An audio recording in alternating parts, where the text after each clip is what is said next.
kalkulado ang bawat hakbang ng magpinsang Romel at Marcelo. Magkamali lang daw kasi sila ng tapak sa madulas na batuhan. Disgrasya ang aabutin nila.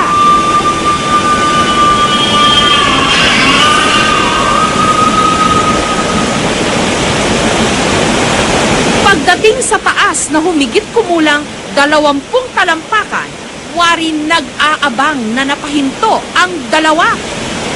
Sabay talon.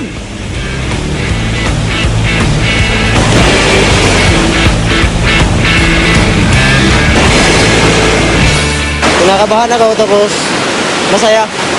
Masarap na pag naandyan na sa tubig kasi feeling mo parang naliligo ka rin. Ito ang tinatawag na false jumping o pag-dive sa tubig mula sa mataas na bahagi ng falls. Sa madaling salita, pagtalon sa mga talon. Karaniwan na raw itong gawain ng mga residente ng Lumondo Falls sa bayan ng Alegria sa Surigao del Norte. Sa halagang 5 piso lang. Opo, 5 piso. Pwede ka na ritong pumasok at lumangoy. Yun, ang gusto naman sa mga turista, yung excited sila, yung pag-akyat eh. Magkaroon sila ng magkaroon sila ng thrill. Pero paalala lang po, hindi lahat ng tao pwedeng gawin ito. Yung mga first timer, ayaw talaga namin. Kasi yung pag-akyat dyan sa itaas, parang mahirapan sila eh.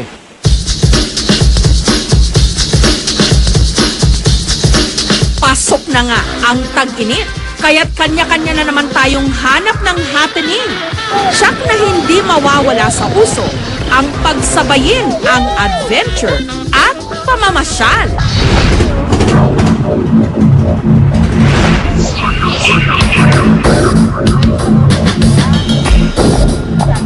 Ang Bukas Grande Island dito sa Surigao del Norte, dating kinatatakutan ng kanilang lagoon dahil sa dami rito ng mga dikya o jellyfish.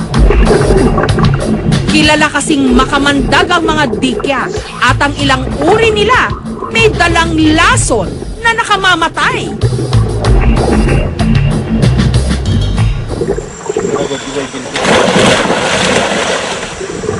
Pero natuklasan kamakailan lang ng mga tiga rito na ang mga jellyfish o dikya sa lagoon na ito walang sting o lason.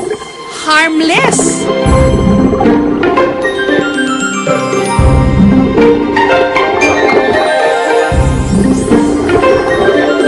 Kaya ang mga turistang pumupunta rito, nasasabayan sila sa paglangoy at nahahawakan pa.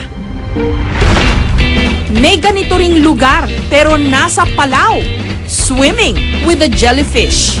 Para sa mga local tourists, sa mga Pilipino, siyempre mas maganda dito dahil instead na magasto tayo ng dollar going to Palau, so konti na lang ang maigasto natin. Or sa mga local folk dito sa Bukas Grande Island, hindi sila magagasto ng pera.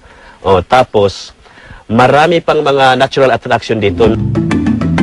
Wala pa raw formal na pag-aaral tungkol sa mga uri ng jellyfish na narito sa Surigao, bagamat inihahalin tulad ito sa spotted jellyfish na sinasabing wala talagang sting o lason.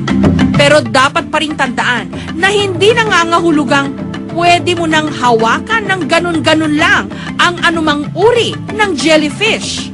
Hindi ibig sabihin na dahil nakahawakan siya is wala siyang sting.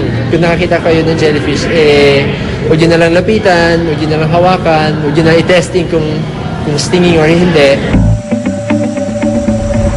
Hindi lang jellyfish ang makikita sa islang ito.